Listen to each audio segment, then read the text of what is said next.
Welcome to the Artistic Finance Podcast, where we break down the wall between art and money.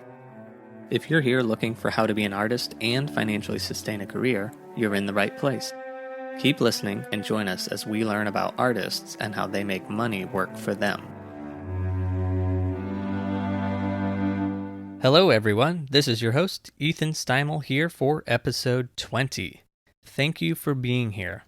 This is a special episode because I'm actually interviewing two guests, a theater investor and a producer, filmmaker, actor. Before we get to the meat and potatoes of today's episode, let me request something of you. If you are in a good mood, take a moment to find our podcast on any podcast app or online and leave a rating and review. That helps us reach more listeners. After you've done that, and if you are still in a good mood, please find us on YouTube and subscribe. Our goal is 1,000 subscribers, which is what we need in order to run ads on our videos. And last, but not least, if you are still feeling kind, generous, and supportive, please support our show financially. You can do that by visiting artisticfinance.com to become a patron, which gives you access to additional content and early releases of the episodes. If you're not ready to become a patron, you can visit our gift store and pick up some of our overpriced merchandise. However you support us, thank you, thank you, thank you. And now, since we're all in good moods, let's get to today's guests, Ira Gilbert and Jason Kennedy. Ira is a lawyer, theater investor, and board member of the Dramatists Guild Foundation in New York City. He knows more about theater, story, and art than I can even imagine knowing. Jason is a wellness coach, content creator, and on-camera personality based in Los Angeles. He is an inspiring personality with a positive outlook on life. Together, along with Ori Daniel, they have founded Take a Knee, Take a Stand, which is a resource for white people to educate themselves on systemic racism in the USA and to take action on becoming anti-racist. Without further ado, let's get to our interview. Welcome, Ira Gilbert and Jason Kennedy, to the podcast. Thank you. Thank you. It's good to be here. And I'm just going to say that we're recording this on August 20th, 2020. So we're amidst the COVID-19 pandemic, and it's also during the Black Lives Matter reawakening. Could you each give us a brief recap of your life and how you got to where you are right now in your career? So my name is Ira Gilbert. I'm a lawyer from New York City. I am white. I am 56 years old, which is hard for me to believe, but I am. I'm a male. I went to college at Columbia. My law degree is from Georgetown. I am a single person, which I was very happily so until COVID. And I guess I can keep going, but let me give Jason a chance to jump in. Hey, I'm Jason Daley Kennedy, and I am a Angelino now, although I lived in New York for 3 years before moving out here. I am married. My husband and I have 3 children, whom we have adopted. And yeah, I work at the intersection of wellness and content, but historically I was a producer for social justice and pro-social initiatives. Amazing. So this is the first time I've ever had 2 people on at once. So I'm going to try to start with us getting to know you. Mostly I have artists on. So I guess Ira's the first, non-artist, though I think he knows more about theater than I'll ever know. Anybody in the entire world? Yeah, exactly. So for both of you, what is a live event that you like to experience or a piece of art that you like? When I was a little kid, I happened upon lists of films, Tony winners, Oscar winners, and they stuck with me for whatever reason with a strange memory for these things. And I started to actually watch some of these things and listen to some of these things because a slightly older kid kind of teased me saying, oh, you think you're smart, you know all these winners of awards, but what does that mean if you've never seen them? So I started to watch, and your question, what do I like to listen to, what do I like to experience, has evolved so much since I was a child. If we're talking at this very moment, almost every night for the past month, I've been listening to a composite of Ennio Morricone's Gabriel Zobo with On Earth as It Is in Heaven, which is from his film The Mission, which in my opinion was just voted the greatest film score of all time by 40 top film composers in a survey that was taken by Variety. and it regularly ranks as one of, if not the greatest film score. I just so recommend listening to it. And I watched The Mission in '86 because by then, I knew that it was a Palme d'Or winner and all the rest. But then I really started to just pay attention to what I was watching and listening. Once it's sort of like anything else, once you watch and you listen enough to things, it starts to become a part of you. And Ennio Morricone, for those who weren't familiar, he's really even more famous for the spaghetti westerns with Clint Eastwood, The Good, the Bad, and the Ugly, Once Upon a Time in the West, all of those from the 1960s and the like. I guess I'm going to give a wrong answer because it segues a little bit back to who I am. I joined a law firm called Paul Weiss, Rifkin, Morton, and Garrison, about, however long ago it is, 20 years, whatever. It's a firm I'm very proud to be proud of. I'll get to more later about it because of its involvement in racial justice through the years, but it has a major theater and entertainment department.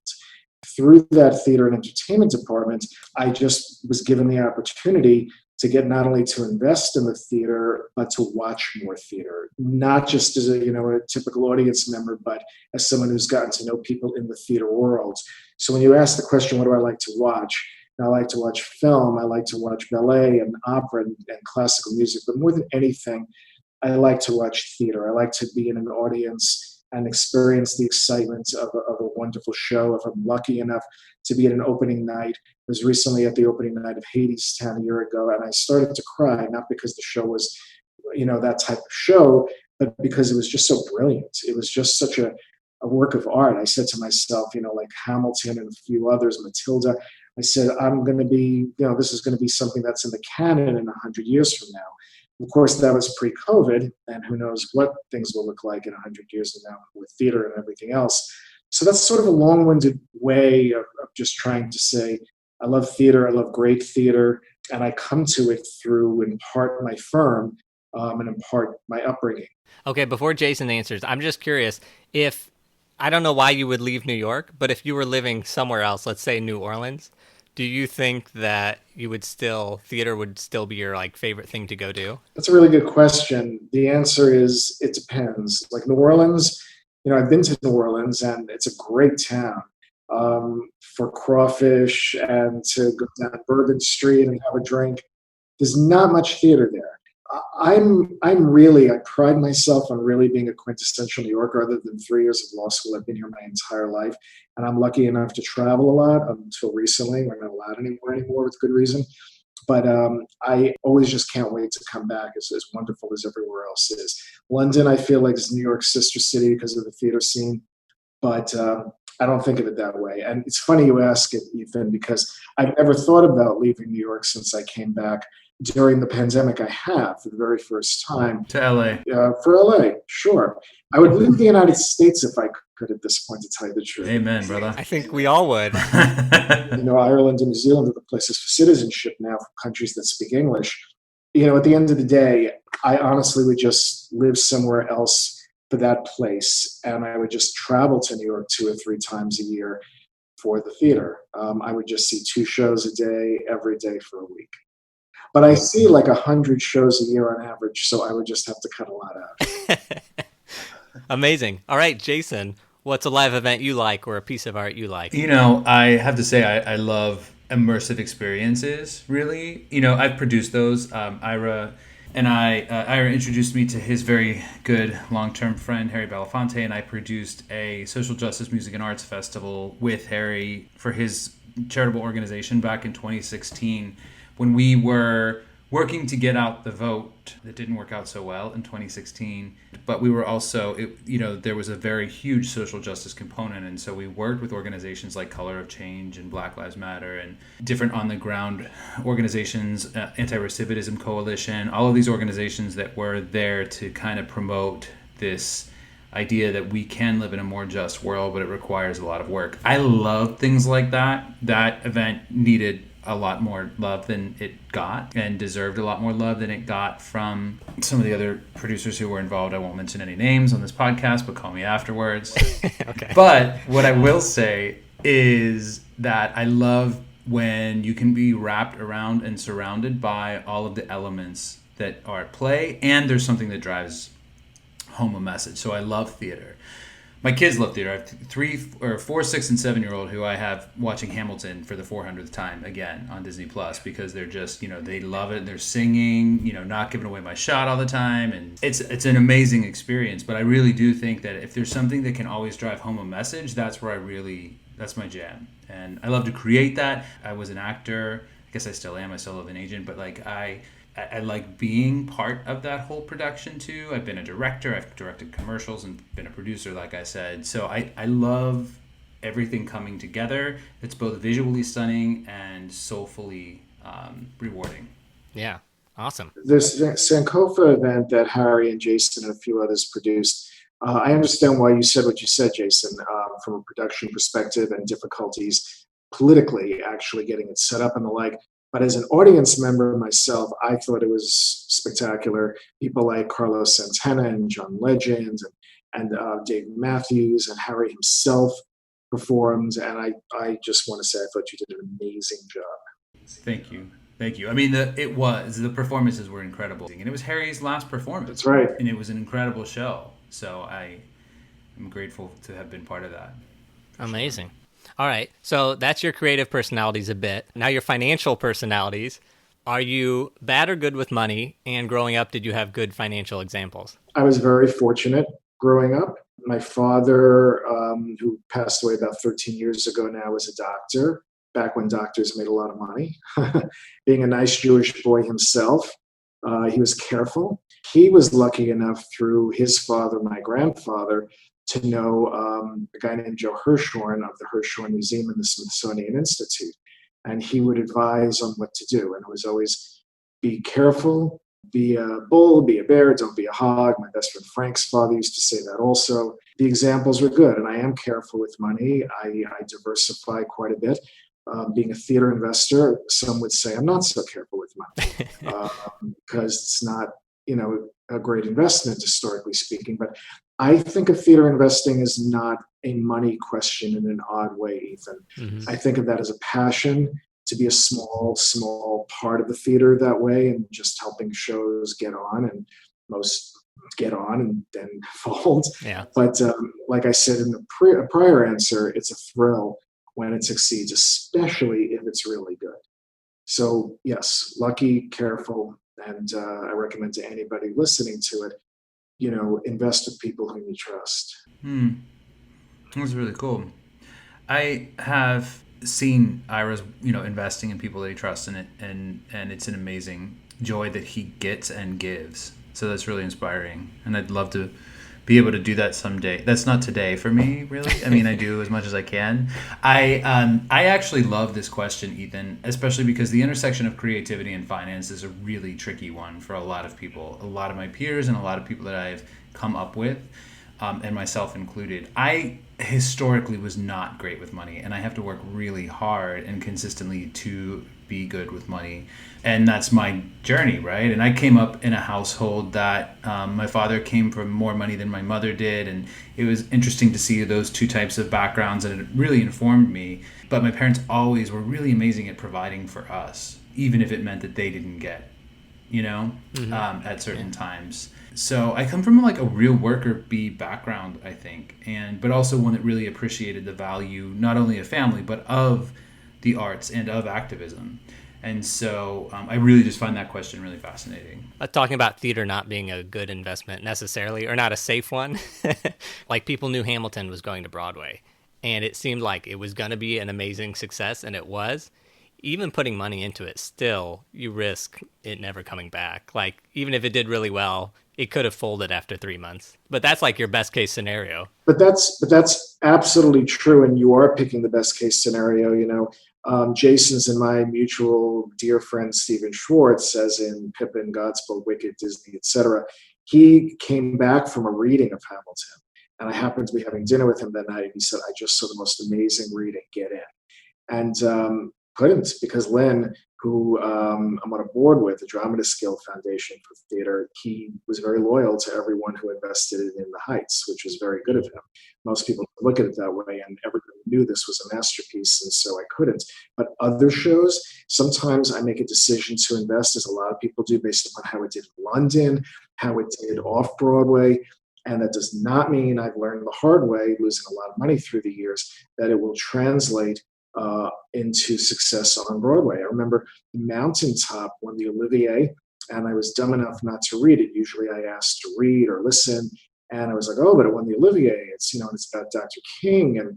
And I sat there opening night with Harry Belafonte and his amazing wife Pam, and Taylor Branch, who wrote the books. I mean, I was like, oh my God, look at this place I'm in. And I sat there feeling sick because it was just not great. No offense to the great writer and stuff, but it just missed the mark. I think in the translation, and it didn't do well in New York. It toured, and then there are other shows that just, it's a similar situation. You just never know what's going to happen. Yeah, amazing. All right, what is the best financial decision that you have ever made? Keeping with the theme of trust, a friend of mine who lived in New York until about 10 years ago and moved to Austin with his wife and children. We met at a business meeting. Everybody in the room spoke Japanese but us, and that's how we became friends. Because we were just literally kicking each other under the table at a certain point, trying not to laugh.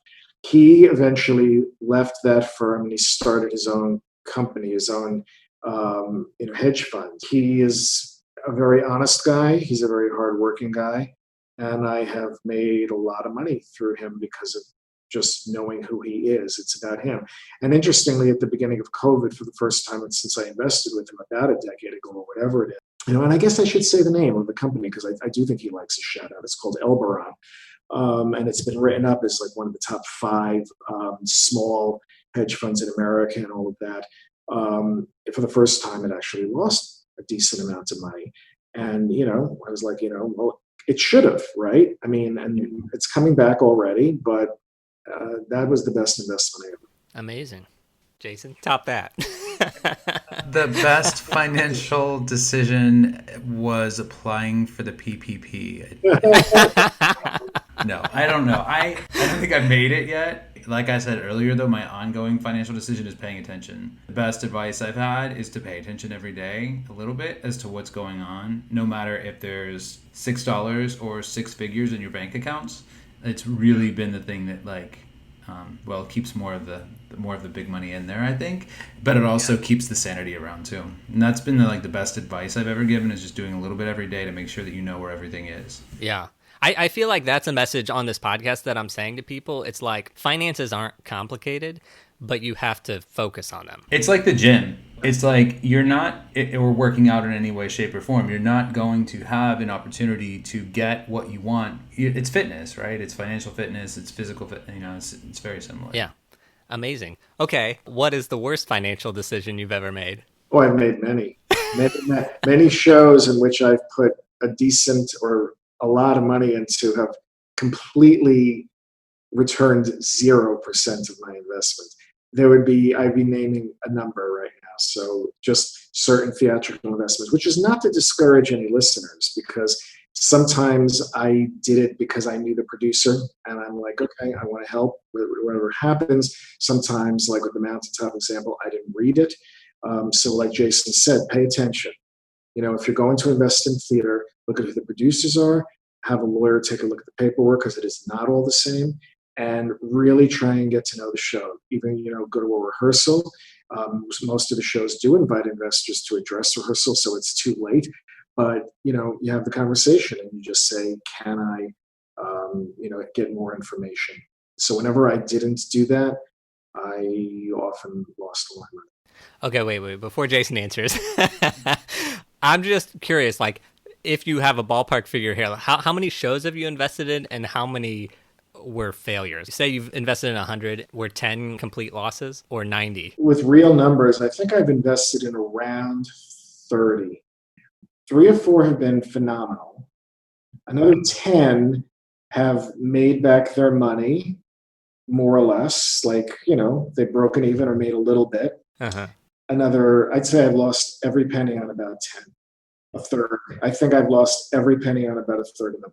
And then if my math is off because I wasn't paying attention to myself, there's probably 3 or 4 in there where I made some money back. Like, for example, again, to anyone who's interested in theater investing, I knew I wasn't going to make money on Stephen Sondheim shows. And he's my artistic hero since I was a kid for the theater.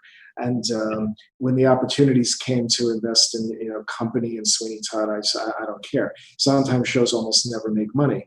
And I made back, I don't know, like a third on Company. And I won the Tony, for Best Revival of a Musical. And Rose should have won Best Actor and all the rest. And it was, the word of mouth was spectacular. But, to beat a chorus line, no less. But it just didn't do it. And that's okay. Yeah. Amazing. Okay, Jason, what's your worst financial decision? Not asking for what I'm worth, not doing that and leaving money on the table. If it was just, easier to walk away instead of pushing for it. You constantly have to be fighting for yourself, asking for what you're worth or asking for more than you're worth, hoping to get what you're worth. I mean, and it's a balance of you're either underpaid or you're overpaid. Yeah, and part of that is knowing what you're worth too, right? And like knowing what it is with what the task that you're going out for. And many creatives do several different things, right? So what are you asking for? And I think the other part of that is just numbers. So you don't take it personally. You don't attach intrinsic value to it. It's an exchange of energy. You're giving your art, your craft, your creativity, your production skills, what have you, in exchange for the dollar that's available. Yeah. Amazing. Which job, and Ira, maybe you can say which show, but which job of yours has been the most financially lucrative?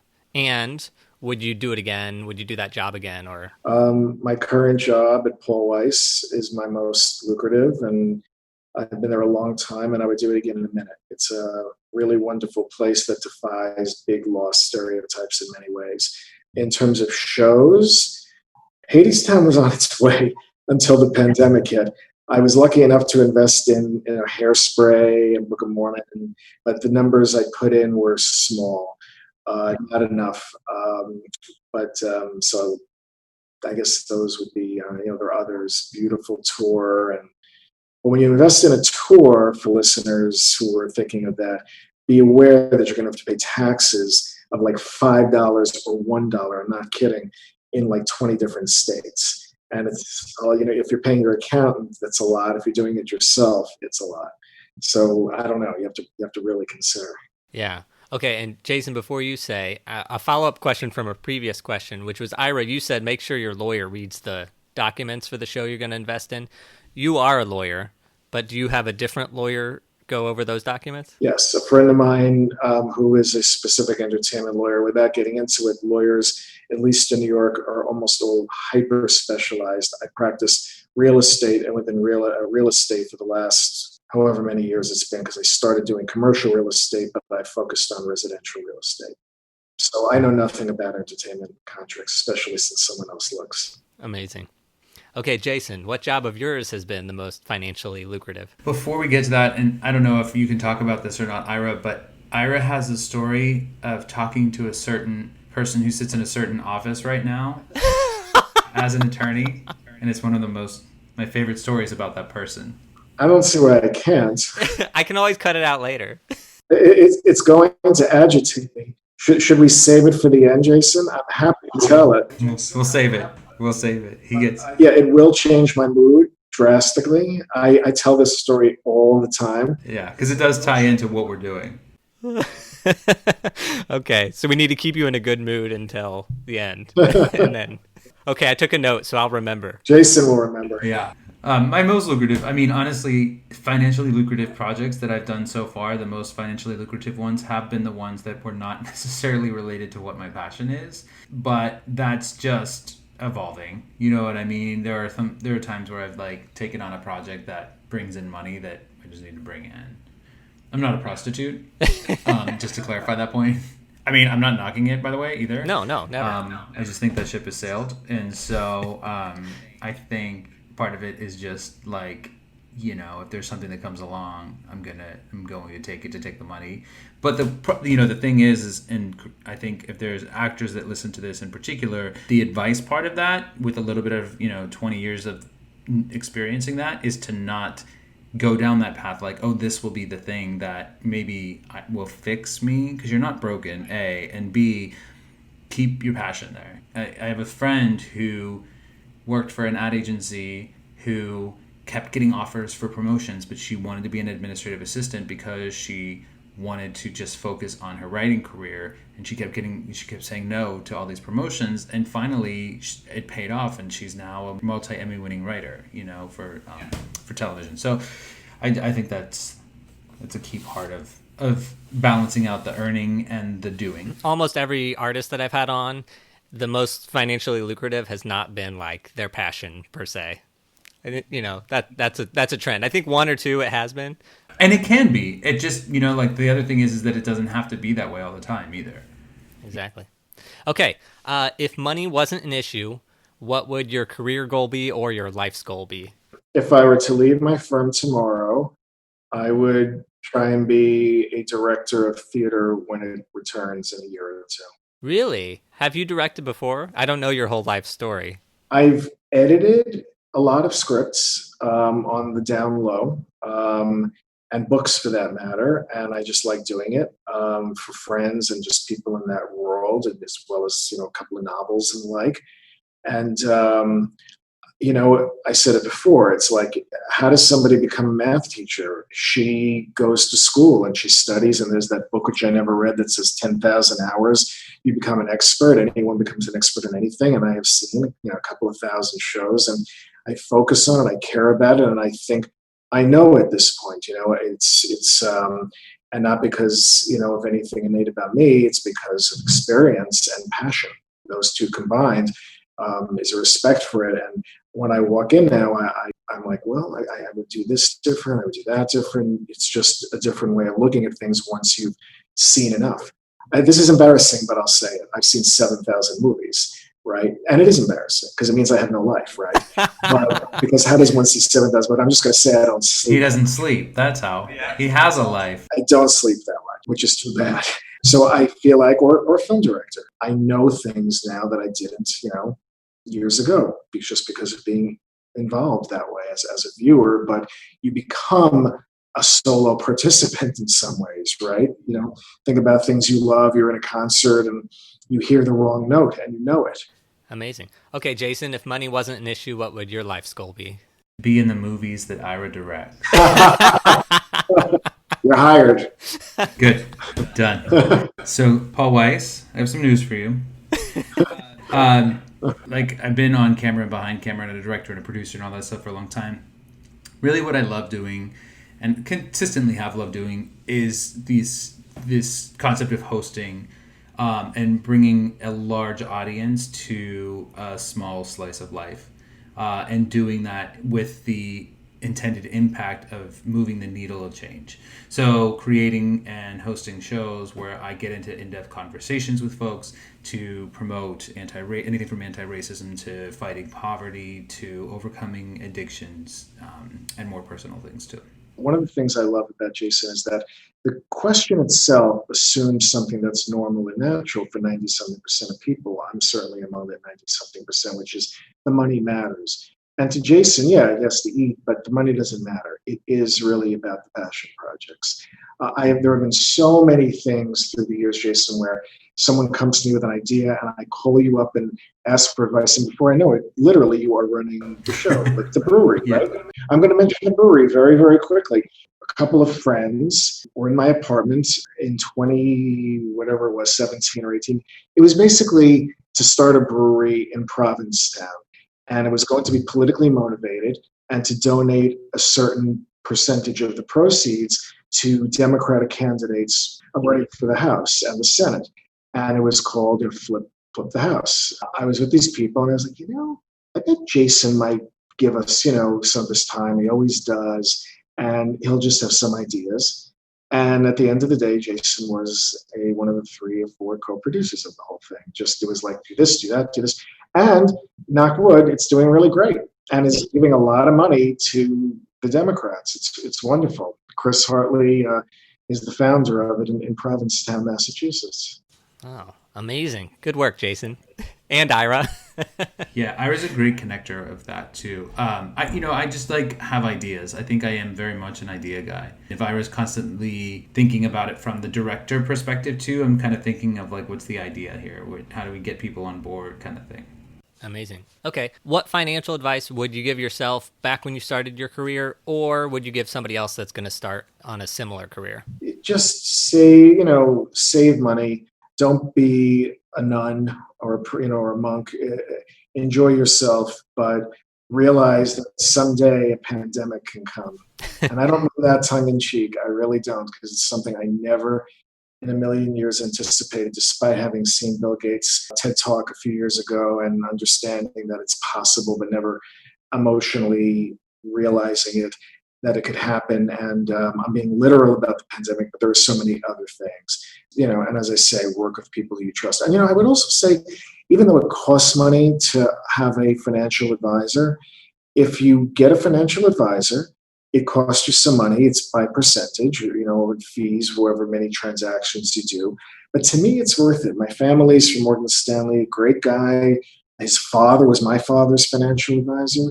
And, and you don't have to say yes. You do your own research as well. But I think it helps young people to have somebody guiding them and diversify. That is also, you hear that, but it's true. And I would do more real estate also. As being a real estate lawyer, I just can't. I do it all day for others. And I've foolishly turned down investments through the years because I just don't feel like doing another closing for our contract for myself.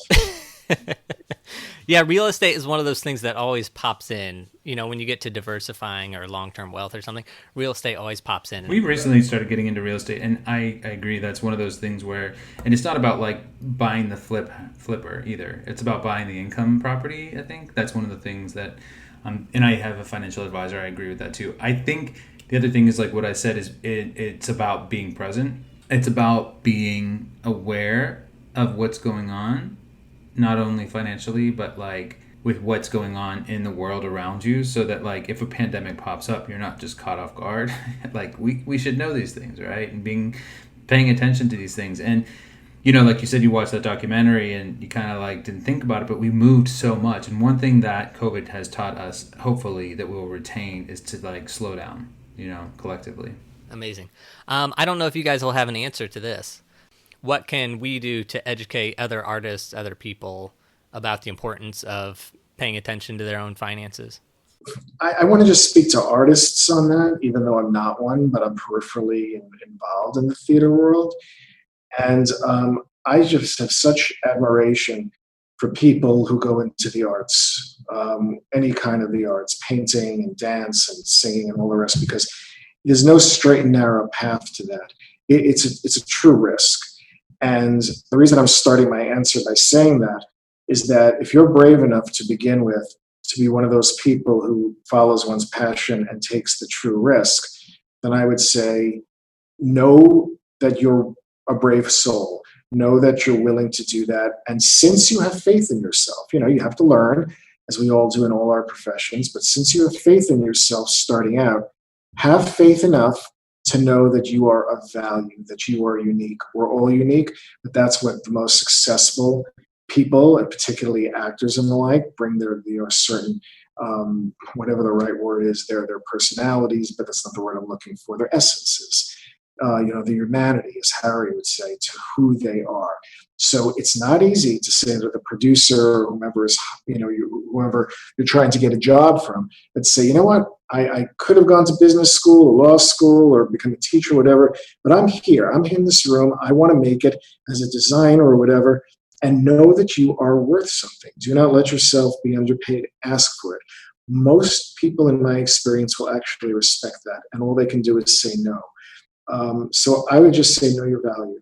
Don't be arrogant, but know your value.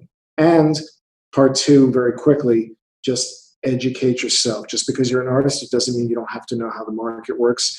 Know how the market works. Don't be foolish enough to just go out there and pick individual stocks. That is a loser's game for almost everyone across the board, unless you're Warren Buffett. And, learn about what blue chips are. Read a couple of financial books. Read a book by Jason's and my mutual friend, Andy Tobias, the former treasurer of the DNC for 20 years and one of its biggest fundraisers ever. Books on how to be smart with money.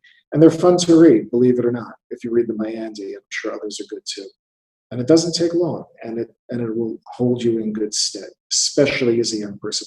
I know education has changed a lot since I was in school, but I think a constant is that they still don't really teach real world money. Unless you go to business school or that kind of thing, you don't really leave school, and I think school's a great thing, but you don't leave it knowing the answers to your, I think, important questions either. Yeah. Okay, Jason, before you jump in, a follow-up question for both of you from a previous question, which is, you both said financial advisors get a financial advisor. How old were you when you got a financial advisor? I was lucky. I was born with one from my family, but in college, some friends, some enterprising friends would be talking about money. In fact, I can think of one in particular who said, let's buy a building. And I was like, no. And I've had these conversations with friends of many years, 40 years, literally through the years. And those who've hired them, college is not too early a time to start. Because again, even if you have no money when you're in college, it's on commission kind of thing. You know what I mean? So it's not like you have to lay out a down payment or anything like that. And talk to people who you know and trust, and find someone that way. I was 32, and then I didn't have one from like 35 to 40, and I'm 41 now. So I'm 42. I'm 42 now. I'm 42 now. Yeah. So I had one, and then parted ways with them, and then just didn't, and then recently got one again. So yeah. Okay. All right. Good to know. Okay. So Jason, back to that other question of what can we do to educate fellow artists or actors or whatnot about the importance of financial well-being? That's a great question. I think Ira kind of really summarized that really well. I also think, like going back to college too, there's this exorbitant amount of money that people spend on college. And part of the reason maybe they don't educate about real world is because then they won't be able to make money off of interest from student loans for 20, 30, 40, 50 years. You see right now, for example, that universities are hurting because they can't make money off of their football programs, which is scary because they're there to teach. Do you know what I'm saying? So there's a whole overhaul of that whole thing that needs to happen. Part of it is about personal responsibility and how you teach that, but part of it is also looking out for one another too. And I think that's a big message of what this world is missing right now. I love it. Okay, so in case people haven't figured out, you guys are both social justice junkies. So you both started something called Take a Knee, Take a Stand. What is that? Can you tell us about it? Happily. As a segue, the pandemic is so isolating. And one of the wonderful things about being at a firm with other people, being in the theater and the arts, when it's something like a film or a play or whatever, is you collaborate. And collaborating on things is a wonderful thing because ideas build upon each other, right? So when George Floyd was murdered, it was a particular moment where, there have just been so many. Obviously, he's just the most famous in a long line of terrible, terrible events in this country's awful 400-year history in that regard. I have it in my DNA, to tell you the truth. I was bused in Brooklyn to my high school, which was an extremely diverse school where it was very, like half the, I don't know if half, but like half the kids were of color, were BIPOC. It's a new term, but Black and Latino. And my father was a very, liberal person, and I was just in my DNA. And I was lucky enough to meet Harry Belafonte and have worked on initiatives with him through the years, and my law firm in particular. Brown versus Board of Education. Combining musical theater, Cantor and Ebbs, the Scottsboro Boys. My law firm freed the Scottsboro Boys before, any of us were born. All the racial justice initiatives that they've done, and they've been doing for years and years and years. When George Floyd was murdered, I saw an email from the chair of my firm, Brad Karp, talking about, we need to do more here.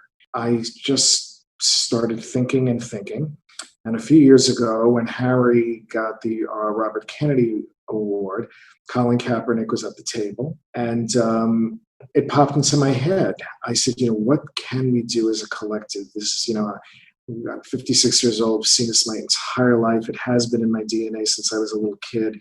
And it was just a moment of devastation. And I said, what if everybody together in the world, throughout America, because this is a moment that the world mourned, other than Trump supporters. Sorry, but it's true.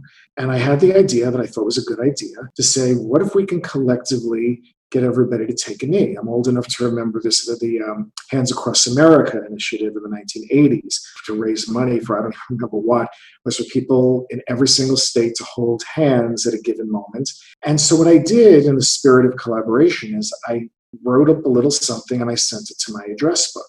My address book obviously includes Jason. I also called Harry, who said, I like the idea, but let me sleep on it. And he called the next day and said, it's not enough. It's symbolic, but what are you going to do from here? Same with a couple of the heads of my law firm, Ted Wells, Brad, Karp, and in steps Jason. Jason has the idea. Jason had, over 1,000 people on this this page said, I want to participate. I want to help you. He said, how do we have true accountability? Harry said, we did a lot of good during the civil rights movement, but at some point we became complacent and we dropped the ball. What can we actually do to have ongoing change? And I'm not going to talk about the details. I'm sure you're going to, Jason, and how it's mainly for white people, interestingly enough. Jason said it. And a third person named Ori Daniel, who couldn't participate tonight. You were nice enough to invite him. Ori then stepped in and said, Ori's the techie at Google and a brilliant guy and a generous one. And he said, I'm going to help you design this website. And frankly, Jason and Ori really ran with it from there.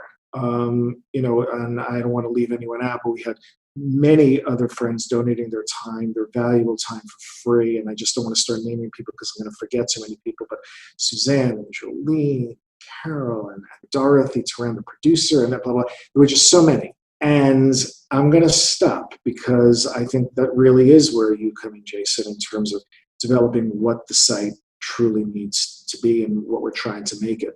Yeah, no, that's really what happened. And it was the idea of how do we make it so that it's not only that we are saying something, but that we're doing something and that we're holding, like Ira said, the people accountable and ourselves accountable to take action. And so we came up with the idea of not only taking a knee to pay respect, but taking a stand against this so that it doesn't happen anymore. And against this being racism in America. And we're focused primarily on the Black Americans right now, but it will start to seep into other persons of color and communities of color, the Latino community and the Muslim community. There will be, and I see room for expansion on this topic. What we know, and I had a similar... I grew up kind of on a picket line, union parents, from protesting the Catholic Church at 9 years old to, I was raised by activist parents. My mother was a community education specialist and a public spokesperson for the battered women's shelter, and so I've always been raised around fighting for people. So that's where it's kind of in my DNA.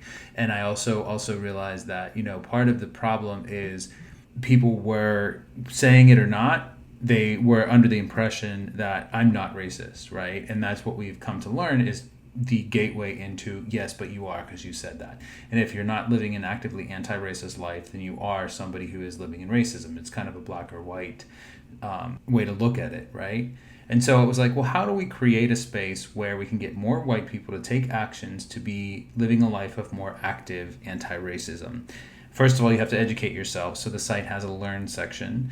You have to understand, right? And so there's that. But then there's ways to take action, from writing campaigns to signing petitions to making phone calls for anybody, for Breonna Taylor to, it started with George Floyd, was one of the ones, but Breonna, and that's one that, we're 167 days or something past the day that she was murdered by the police, right? And we still don't have any justice. We're seeing inklings of things moving, but it's not really happening. So you have to continue to apply the pressure.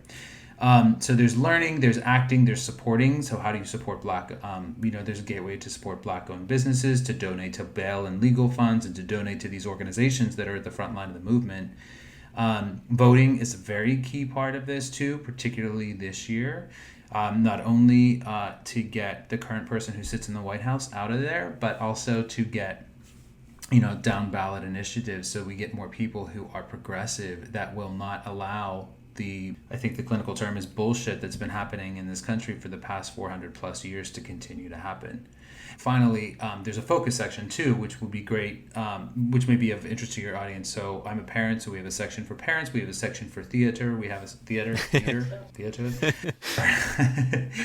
Very specific subsets that people can, if they're, LGBTQA, trans rights, Black trans rights, because there's so much work to do. And all of that, then people get reminded on a daily or weekly basis, depending on how they subscribe, with a text message on their phone. So if you text "take a stand," all one word, to 474747, you'll be enrolled in the text messages. You'll get a link in each text message every day or week, and you'll be directed to take an action on the site. And it's twofold, right? So we have people taking knees and we have people taking a stand. The idea is that you take a knee and you submit a picture of taking a knee, but you also agree to and commit to taking a stand by being held accountable with the actions and then actually doing them. So it's great to click through the link. We have 350 actions taken 6 weeks since we've started, which is awesome. We want to have a lot more. We want to have this build and momentum. We want to see people not only taking it, but like reminding their friends to take action. Having, it's as big as getting justice for Breonna Taylor to, for example, in my school, my kids go to a very diverse and progressive school. They don't have enough Black and person of color teachers. So I've been on the executive director and the principals on a weekly basis of where are we with this? Where are we with this? Have you checked out this resource? How do we do this? How do we improve this? And now they're starting a coalition there to make sure that that's something that happens. Personal responsibility, again, coming back to what we talked to in the beginning, is really key to making sure that this is a success. And not the site being a success, but ending racism in America. No, it is nonprofit. There is a section in terms of just very simply beyond how we protest and vote and all the rest and educate ourselves. We have a section that sends people to other sites like Black Lives Matter and the Gathering for Justice and organizations like that have been fighting the good fight for many years, and people can give them money, if they want to. Millions of people, were just so upset and outraged, and what do you do? And what we learned as we proceeded in the formation, we rushed to form it over the course of a month. We tried to launch a month after George Floyd was murdered. We got a lot of our guidance from Black friends and leaders. We realized that, we're well-intentioned. The road to hell is paved with good intentions, right? And get the input and the guidance of Black leaders and friends from all walks of life. We would send drafts of things we were writing to people like Dawn Smalls, who ran for public advocate and is a brilliant lawyer at Boyce Schiller. And she would say, "I love you guys, but your tone is wrong." And she would say, "Why?"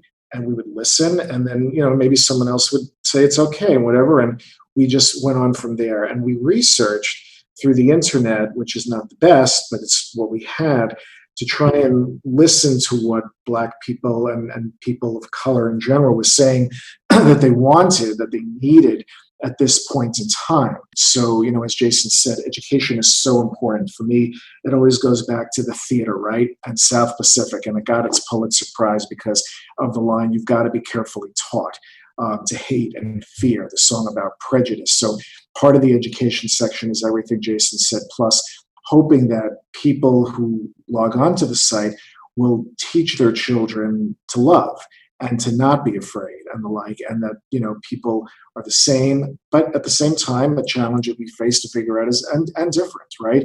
And that's why, we're all learning as we go along. Education, protest, which includes voting, and we want to try and be a website for the age of COVID, so people can also protest from indoors via the website. Some of the marches passed my apartment on East, in East Midtown Manhattan, and I was afraid. I was afraid to go out. I felt awful.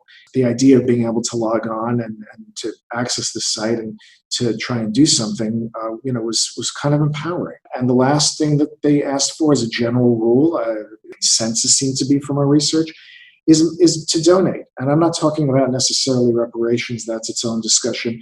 I'm talking about what we said a minute ago, which is here are Black organizations. They have their tasks. They've assigned them. We are just a resource center. We are a hub. Here is a list of organizations, some of which have endorsed us, including voting rights organizations. Jason made a list of 80 at the very beginning, and we're still trying to get them to just pay attention. But, their hands are full. But those who have, they've looked at the site and they say, yeah, why not be listed? Because someone might say, the way I'm going to take a stand today after I take my symbolic protest is I'm going to give $20 to whichever one of these, very worthy organizations they're inclined to help out. And that's what they need. They're underfunded. Yeah, I think it's great. It makes sense that you guys are nonprofit. I remember, I went to the site and I saw the donate section, and you have all these other charities and organizations, Black Lives Matter, etc., places to give. I didn't realize that you guys were actually a nonprofit. It makes sense now. Like episode 6 of this podcast, I interviewed Sandy Chang, and she's an Asian American, and she invited me to some discussion or something, and I said, "Oh, well, you don't want my voice there," implying that I'm a white male.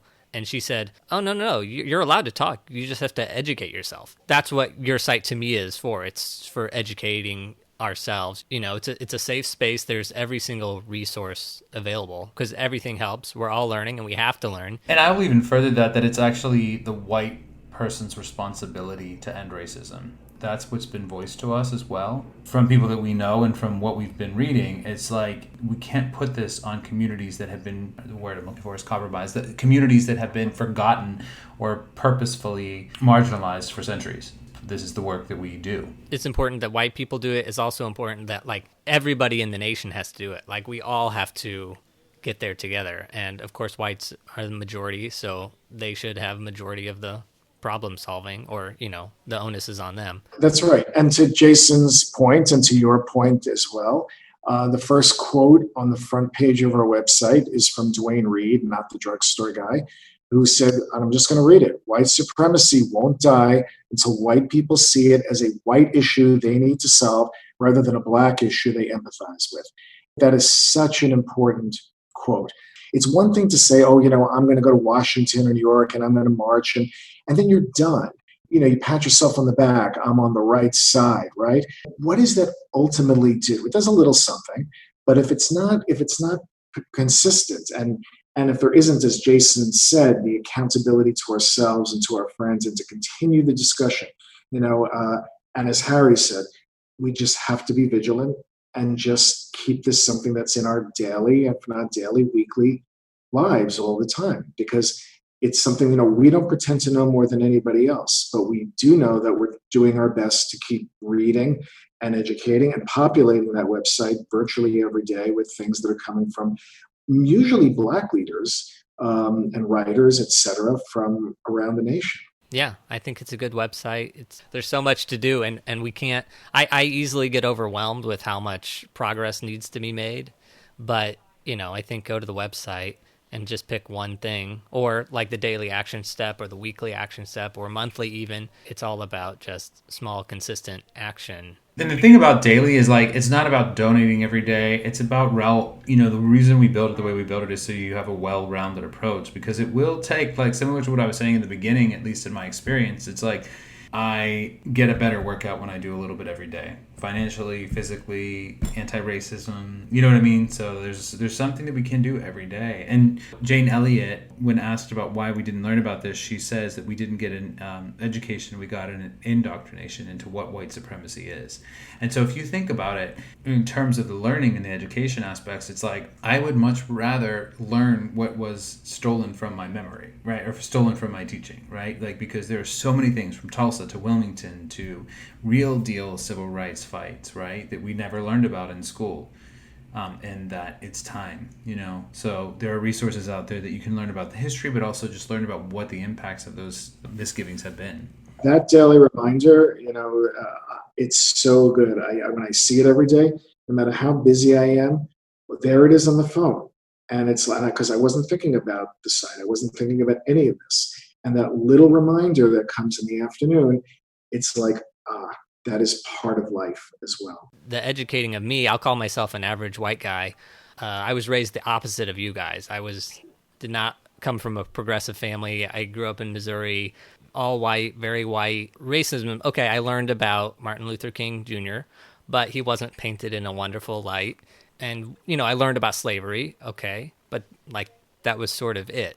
So all my education, and I don't think I'm an outlier of a person, but all the education I've done on systemic racism has been things as an adult that I've read, watched, looked up, or come across, and I'm 32, and it's like there's still so much I don't understand. And I feel like what I've learned in the last 10 years is amazing, but I still don't know, half of everything. And I'm, constantly learning new things, listening to podcasts or reading articles or reading books. Even with Black Lives Matter being such a big movement since like 2012, 2013, even with 8 years of it, there's still so much that I'm learning today. Me too, at 56. It's a lifelong task, right? It's for all of us. Anti-racism, fighting prejudice in general, all of it. What can be more important when you really think about it? Understanding, putting yourself in someone else's shoes the best you know how. Again, it goes back to theater, right? That's what writers do. That's what people who put on shows do. They try and put themselves into other people's shoes. And all of this is just such an accident in so many ways. So we should be doing our best.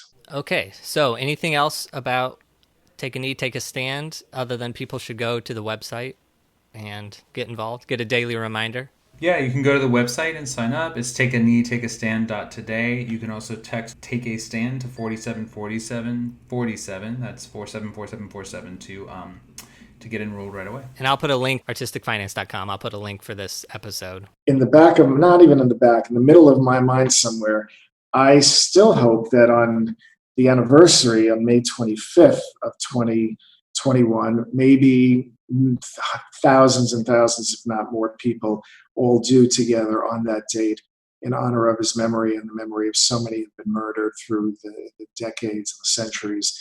All together, take that knee. There's something about a communal action. And it doesn't have to be a literal knee. It's just taking a moment and thinking about it. Yeah. One last question. Where can people find out more about you two individually? Jason is laughing. I have no net presence. You're too busy watching movies and shows. You don't need time for more people. That's right. I'm talky, but through the website, if there are any questions. I don't even know if our names are on the website, Jason. It's not about us. And I just want to give a quick shout out to Aria, who's just been so amazing. So yeah, Aria and Carlos are two people who manage our social media. You can find us on Instagram at Take a Knee, Take a Stand too. I'm at JasonDaleyKennedy.com, and Jason Daley Kennedy is all my social. So. All right. Well, guys, the first, 2-guest interview. Nice. Thank you so much for being here. Thank you. This was fun. Thank you for having us. It was great, Ethan. That was our interview with Ira Gilbert and Jason Kennedy. Both of them are quite positive and inspiring and give me hope for the future. And in case you were wondering about Ira's story about a certain someone in a certain office, you'll have to join our private Patreon group to access it, or you'll have to ask Ira himself. I don't want to publish it publicly, even though it's a wonderful story and is actually quite tame compared to many other stories already out in the world. Okay, my takeaways from today's show are: focus on your financial wellness. It's like exercise. A little bit every day improves your overall health. Get a financial advisor. While you're young or in college is not too soon. They cost money, but the benefit outweighs the cost. Real estate is something to look into. Not necessarily flipping or wholesaling, but buy and hold for the long term to grow wealth. And starting sooner than later is better. Trust. Find those people you can trust and stay with them forever. Usually I'd ask you to visit our website and consider becoming a patron of the show. But today, let me ask you to visit takeakneetakeastand.today and sign up for your daily reminder on how to be anti-racist. We're all in this together, and we have to solve it together. Thank you again to Ira and Jason. That's it for today. Until next time, break a leg. Thank you for listening to Artistic Finance. Find more information on our website, artisticfinance.com. Please subscribe to our podcast and please leave a rating and review. Artistic Finance is produced in New York City by Nicole and Ethan Steimel. Producing consultant Ann Nygren Doherty. Graphics and website by Josh Cutler. Music by Chong Liu.